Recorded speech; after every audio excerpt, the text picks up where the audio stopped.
So, guys, Aaron Ramsdale, I'm going to give him a 6.5, and the reason for that is I thought he was pretty stout. Communication was good as well. He opted to go long a lot of times in the distribution because of the pressure that was coming on.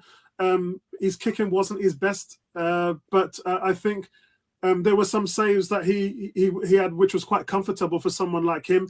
I noticed on 3 occasions that when United was shooting, their players were rushing into the rebound in case he bobbled one. And that's something we don't do enough of. And I hope that when Arteta gets this team back in the training ground, he'll show them what United do. When Ronaldo or somebody shoots, they have a player that runs straight up to the goalkeeper just in case they cough one up. And how many times have we done that? We've had a shot, the goalie bobbles it, and there's no Arsenal player for the rebound. And that just goes to show you what teams on another level are doing that we're not. But he held those today, where he bobbled a couple against Newcastle, but he held on to everything today. I'm going to give him a 6.5. Tomiyasu, I'm going to give a 7. He is actually my joint man of the match with Martinelli.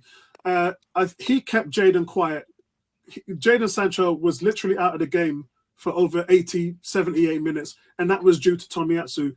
He stepped up to the plate, and nothing more can be said about this guy. Not only that, but he was offering support as well to Martinelli, and they haven't really played together.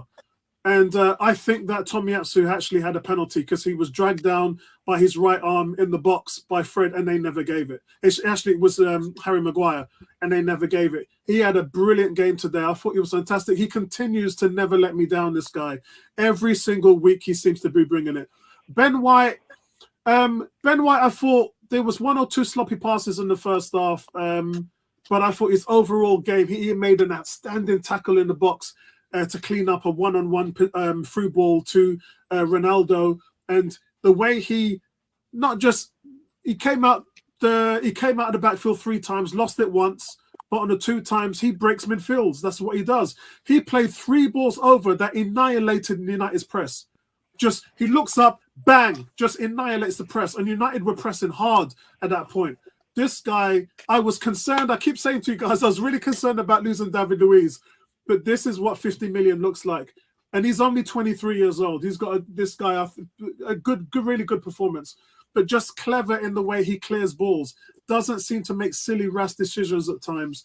And he came within a whisker of scoring. Remember the corner kick? And he headed it on, and it was clear that it was Rashford that cleared it. Yeah, the hair. Save, So, again, he could have got on the score sheet. Good, so solid performance by him. Gabriel, 6.5. I thought he covered his space as well and had some good clearances. But I think him and Partey failed to come across and cover Ronaldo when Ronaldo scored his goal. So I'm just going to give him a 6.5. Tavares, I thought he came out to play. He just lacked the sharpness that he had over the last few games. But he was heady and still full of running and still hitting those crosses over. And some of the crosses, twice in the last 10 minutes, he hit crosses over onto an unmarked Saka. And Saka just didn't do enough with the ball. But the fact is, Tavares pinpointed him. And that's all a part of a player trying to do something with the ball and create something and not being wasteful with the ball. Remember in Newcastle, 4 shots wasted over the bar. You didn't see that today. So, little bit of incremental learning from Tavares there. So I'm going to give him a 6.5.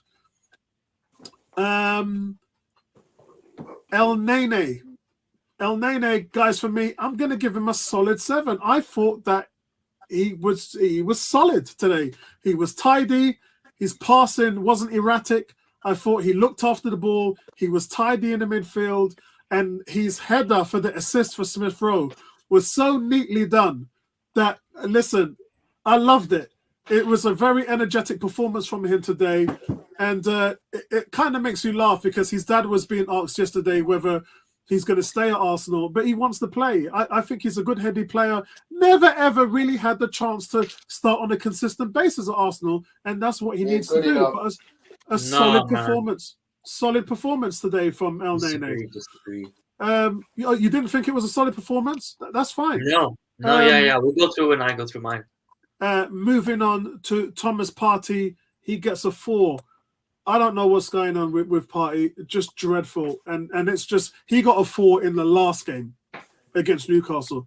And before that, he got a 3. So in his last 3 games coming back from injury, he's got a 3, a 4, and a 4. Not good enough. I mean, Ronaldo, which, by the way, hasn't got a lot of legs these days. Yeah? Ronaldo ain't going to exactly run away from you these days. And time again, he just left Partey in the dust. He just completely unmarked. And that was Partey's job. He did get involved with the equaliser, though, but he's just not at the races. Smith Rowe again, I gave him a 5. I thought he was trying to create stuff, but he didn't really look like he had his legs underneath him tonight. He looked tired, and that's why he was taken off. I'm not sure whether he probably should have been starting in a game like today. He just didn't have the energy to give us a display, which Martinelli did. You know, Martinelli did what Smith Rowe should have been doing today. And I was a little disappointed. But he, again, another player that probably shouldn't have. We've got a squad. We've got players that we can play. We've got Pepe. Pepe hasn't started since we lost to Man City. That's how long. So if you've got guys full of legs, full of running like that, then you've got a guy like Smith Rowe who's exhausted. I don't understand it. But anyway, we move on to Aubameyang. Aubameyang, for me, gets a 4. I thought in the first 20, 25 minutes, I thought he was really heady, ran down everything, closed the defence down, and I thought he put in a really good performance. And then it just went downhill after that. A centre-forward's job is to score goals. And he had a couple of opportunities here. He had 2 clear shots, hit them both directly at the goalkeeper. For a player of his quality, I mentioned last night, when you look at a Salah, when you look at those players, the balls don't go straight at the goalkeeper. They go into the bottom, top left, top right corner where the goalkeeper doesn't have a chance. And you're just not seeing that from him. You're just seeing him just wildly hit the ball, and there's just no positioning in these shots whatsoever.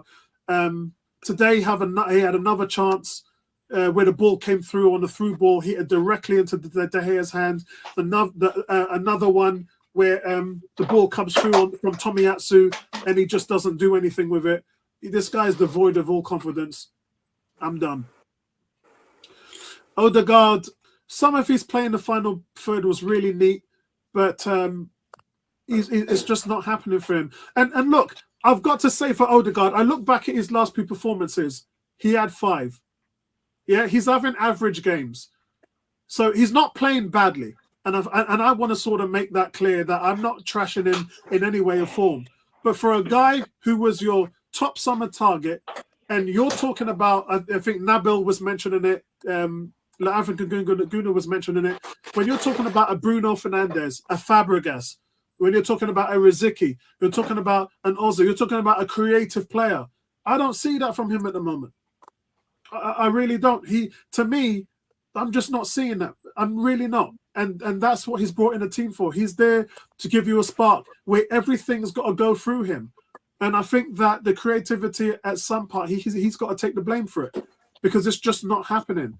And he is finding pockets of space, but it's just not giving anything away. And then the ridiculousness of giving United the penalty, I should have docked him a point for that. I probably should have given him a 4. But the reason why I didn't is because he scored a wonderful goal, running into the box late, putting it in the bottom left-hand corner, not giving De Gea a chance to get on it. So it is a kind of a balance. You can see in my 5 grade, a little bit of a balanced review there. Had he not given a penalty away, he probably would have got a 6.5 or 7, because otherwise it would have been a solid performance. But you just can't do that against United. Martinelli, who's my joint man of the match, boy, he was bursting with energy, man. This guy was just so... And not just that, but I talk about Saka not doing enough with the ball when he gets it. I talk about Saka being indecisive and not knowing what to do, where to go, whether to take players on. Martinelli is the full package. Martinelli is going to give you everything. He takes players on. He puts balls into the box. He had a wonderful assist today for the Odegaard ball. He could have put that into the box to anywhere. He looked up. He saw Odegaard making a run in, and he puts the ball right on a dime, perfectly weighted. If you drop this guy after this performance, I don't know why. I don't know why you would do that. He's just got everything. Brilliant, wonderful, lovely performance today, and long may it continue. Arteta, I think I give Arteta a 5 today because I thought in terms of preparation, the team came out and played really well. They came out and they gave United as good as they got. In fact, Arsenal dominated the game for half an hour. They really did. But it was unfortunate that the guy gave away a penalty. Otherwise, we'd be sitting here talking about a 2-2 draw, and Arteta's grade would have probably been a 7. But it is what it is, isn't it? But I just think when you're playing, when you're carrying a party, you're carrying an Odegaard, you're carrying an Aubameyang, that's on the manager.